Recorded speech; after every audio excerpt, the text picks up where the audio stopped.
पीले दांत वाली बहू। रंजना कभी ब्रश नहीं करती थी। उसे कितनी बार उसके माँ बाप ने डांटा, लेकिन उसका कोई असर उस पर होता ही नहीं था, जिस कारण से उसके दांत पीले पीले हो जाते हैं। शादी के बाद। अरे बहू, वैसे तो तुझ में कोई कमी नहीं है, पर तेरे दांत इतने पीले कैसे हैं बेटा? कैसे मतलब? कोई सर्जरी थोड़ी ना कराइए।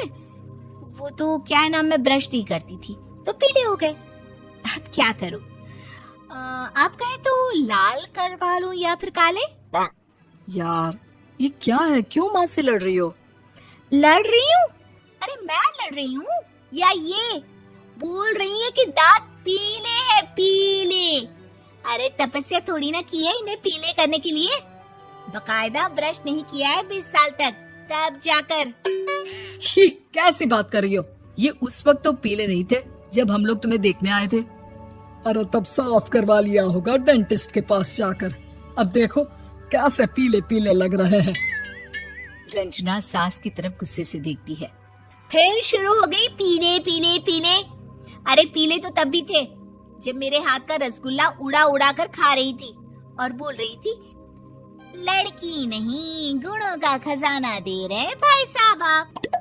खैर, अब वो लोग करते भी तो क्या करते, पीले दांत वाली बहू पल्ले पड़ी थी तो झेलना तो था ही। एक दिन कीर्तन में रंजना गाना गा रही थी। अरे कमला बहन, माँ का द्वार है, यहाँ तो सब शुद्ध होकर आते हैं, फिर अपनी बहू को ब्रश भी नहीं करवाती तुम। दूर से पीले पीले दांत भक्ति में बाधा उत्पन्न कर रहे हैं। अरे कोई 2 साल के बच्चे थोड़ी ना लेकर आई हूँ मैं बहू बनाकर। अच्छी खासी लड़की है, अरे कैसे करवाऊं ब्रश? ये तो उसे खुद करना चाहिए ना। अब माँ बाप तो इसके जैसे तैसे निपटा दिए, ये नहीं सोचा कि सास कैसे संभालेगी। सास बहू को लेकर घर आ जाती है, लेकिन सोच लेती है कि अब इसे लेकर कहीं नहीं जाएगी। अगले रोज बहू कहती है, अरे क्या हो गया, मंदिर नहीं जाना क्या? कीर्तन का वक्त हो रहा है। मेरी मधुर वाणी से कान्हा जी जागते हैं और सोते हैं। आप तो जानती है ना उनकी भक्ति में कितना मन लगता है मेरा। वो क्या है ना, तबीयत ठीक नहीं लग रही है मेरी, आराम करूंगी मैं। तबीयत ठीक नहीं लग रही? अभी तो मिथुन के गाने पर नाच रही थी आप, और अब बोल रही है कि तबीयत ठीक नहीं लग रही। अरे भक्ति में मन लगा लो सासू माँ, ऊपर जाना है, क्या मुंह दिखाओगी आप? हाँ? सास को बहू की बात पर गुस्सा आ जाता है। मैं क्या मुंह दिखाऊंगी, इसकी चिंता तो ना कर, समझी? अपने मुंह की चिंता कर, जो ये पीले पीले दांत लेकर हर जगह पहुंच जाती है। पता है लोग कितना मजाक बनाते हैं। ना जी ना, मैं नहीं जाना कहीं तेरे साथ। तो ये बात है। कोई ना, मत जाओ, मैं अपने कमरे में ही बैठकर भक्ति कर लूंगी। ऊपर वाला दांत थोड़ी ना देखता है, मन देखता है, भावना देखता है। और अरे बस बस, तू सब कुछ दिखा, बस ये सफेद चमकदार दांत ना दिखाना किसी को, है? जा यहाँ से। बहू को सास की बात का कोई फर्क नहीं पड़ता, वो तो जैसी थी वैसी ही रह जाती है। सुबह नहाकर किचन में खाना बनाना, फिर खाना खाना, कीर्तन भजन करना और सो जाना। एक दिन, माँ जी मैं सहेली के घर जा रही हूँ, शाम को लेट आऊंगी। हाँ हाँ तो जाना, मैंने कौन सा तेरी आरती करनी है घर पर बैठकर। रंजना सहेली के घर जाती है, जहाँ वो पार्टी में जाने की तैयारी कर रही होती है। अरे शिखा, कहाँ जाने की तैयारी कर रही है? मैं गलत वक्त पर आ गई क्या? अरे नहीं यार, उल्टा सही वक्त पर आ गया। मैंने ये साड़ी और ज्वेलरी निकाली है यार, शाम को इनके ऑफिस की एक पार्टी में जाना है। बताना कैसा लग रहा है ये सब? नहीं यार, इस ड्रेस के साथ तो वो वाली ज्वेलरी अच्छी लगेगी। हाँ हाँ सही बोल रही है, मैंने ध्यान ही नहीं दिया। वैसे तो हमेशा से मस्त फैशन सेंस रखती है। तो बड़ा जाती होगी ना पति के साथ पार्टी में। रंजना कुछ नहीं बोलती, बस सोचती है कि यार काश ये बात सही हो जाती, पर मैं क्यों नहीं जाती पार्टी में? क्या इन लोगों की कोई पार्टी होती नहीं होगी? रंजना घर आती है और रात में पति से सवाल करती है, एक बात बताइए, आप मुझे किसी पार्टी में क्यों नहीं ले जाते? क्या आपके यहाँ ऑफिस में पार्टी नहीं होती? पति बेचारा क्या कहता कि दांत पीले हैं तुम्हारे इसलिए।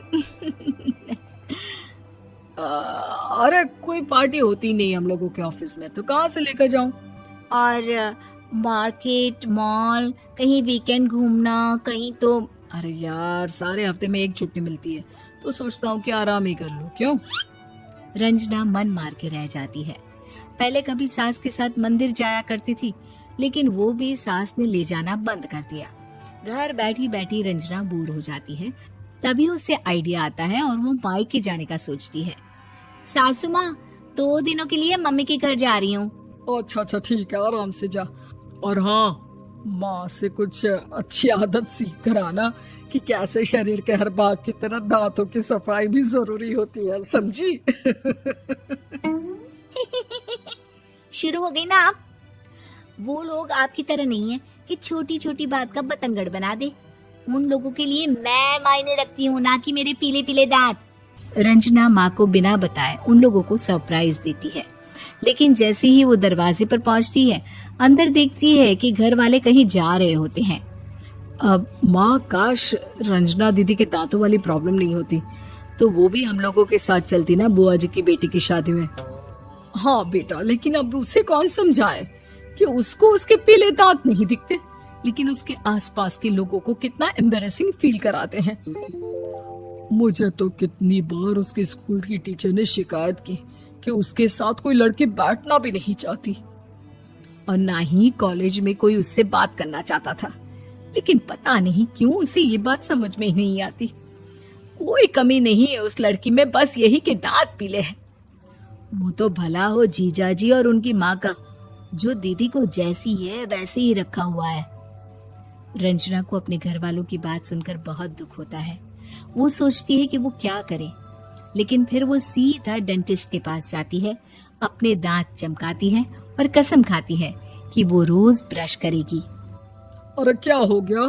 तुम तो 2 दिनों के लिए गई थी ना, पर कोई ना, अच्छा है, चलो आ गई तो। रंजना सास के सामने आकर खड़ी हो जाती है और पूरी स्माइल करती है, उसके चमकदार दांतों को दिखाती हुई।